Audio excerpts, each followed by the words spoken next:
সুপ্রিয় দর্শক, আপনাদের সাথে যুক্ত হয়েছি দেশের সবচেয়ে গুরুত্বপূর্ণ রাজপথ হিসাবে পরিচিত ঢাকা চট্টগ্রাম মহাসড়কের যাত্রাবাড়ি থেকে সাইনবোর্ড পর্যন্ত সুবিশাল এই রাস্তায়। এবং আজকে এই মুহূর্তের কথা যদি বলি, আজকে ৩ আগস্ট যখন দুপুর ১২টা বাজতে চলেছে, সেই মুহূর্তে আপনি দেখতে পাচ্ছেন যে এখানে পুরো রাস্তা কিন্তু মুহূর্তের মধ্যে জনশূন্য হয়ে গিয়েছে।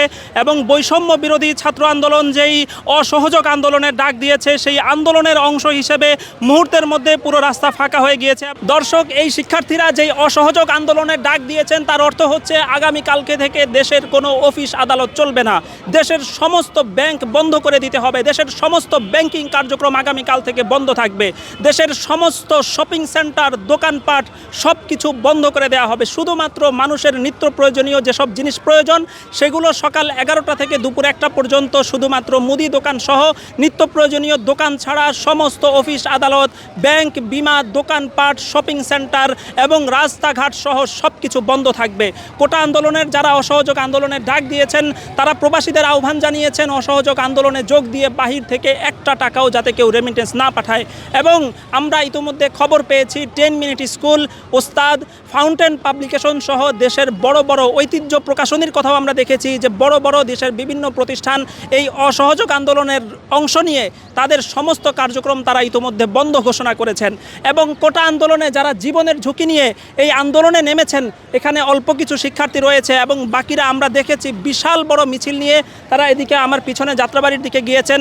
এবং আমরা তাদেরকে জিজ্ঞেস করে জানতে পেরেছি আজকে শহীদ মিনারে যে কেন্দ্রীয় কর্মসূচি এবং মহাসমাবেশের ডাক দিয়েছে কোটা সংস্কার আন্দোলন শিক্ষার্থীরা, তারা সেখানে গিয়েছেন এবং তাদের একটি অংশ এখানে থেকে রাজপথ অবরোধের কর্মসূচি পালন করছেন।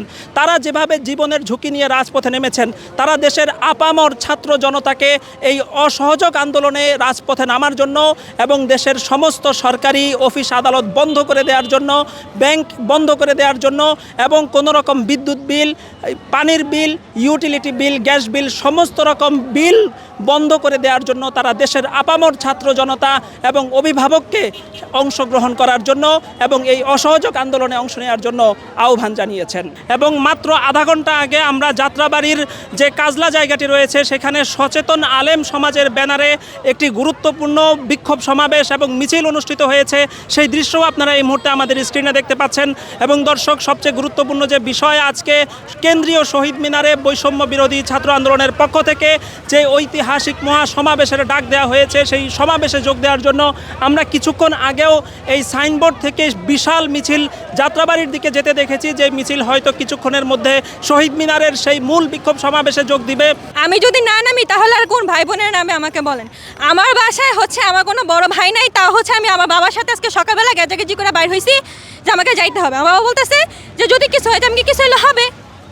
এক্ষেত্রে আপনার আরো অনেক মেয়ে সহপাঠীকে আমরা দেখতে পাচ্ছি, তাদের কি অবস্থান, তাদের কি বক্তব্য, তাদের বাসায় কি বলছে? তাদের ঠিক একই বক্তব্য, তারা বাসায় ঝগড়া করে হইলেও তারা বের হয়েছে। মানে আমরা যদি আজকে বোনেরা যদি না বের হয়, আমরা আমাদের ভাইগুলোকে একাকি রক্তের মধ্যে ভাইসা যেতে দিব? দর্শক, এই মুহূর্তে কিন্তু তুমুল উত্তেজনাপূর্ণ অবস্থা বিরাজ করছে বাংলাদেশের সবচেয়ে গুরুত্বপূর্ণ রাজপথ হিসাবে পরিচিত ঢাকা চট্টগ্রাম মহাসড়কের এই জায়গাটিতে। এবং আপনারা দেখতে পাচ্ছেন যে এখানে সড়কের মাঝখানে গাছ ফেলে ডিভাইডার দিয়ে কিন্তু এই সড়ক ইতিমধ্যে বন্ধ করে দেওয়া হয়েছে। এবং রাস্তার এই পাশের পাশাপাশি আমি যদি অপর পাশের জায়গাটি দেখাই, এখানেও কিন্তু পুরো রাজপথ এখানে বন্ধ করে দেওয়া হয়েছে।